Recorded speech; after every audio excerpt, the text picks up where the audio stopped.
and they're gonna get the second game. So it's gonna be 1-1.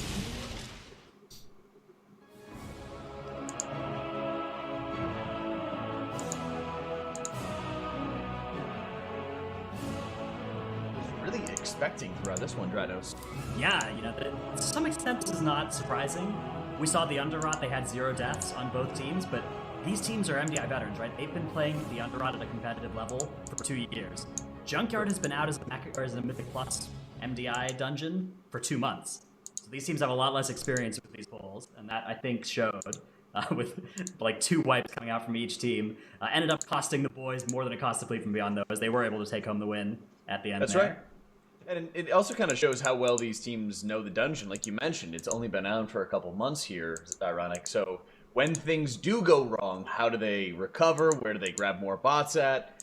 Knowing all those extra locations really also helps out a bit. Yeah, and it's not only knowing all the extra locations, it's just having the bots available on your particular route. If you have to go out of your way and pull extra mobs in order to regain those bot buffs, it's just going to slow down your dungeon a ridiculous amount. So it looks like they were able to just pull it out in the end, even though they lost, it looks like around 8 buffs throughout the course of the dungeon. But man, this dungeon is probably one of the scariest dungeons to do because there's just so much that can go wrong so quickly.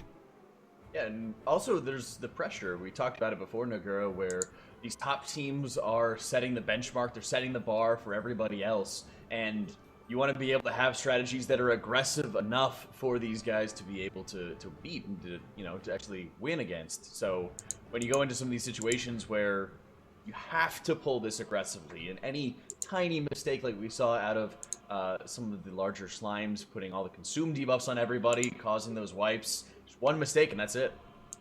Yeah, it's so much pressure to do those big pulls. It's so risky.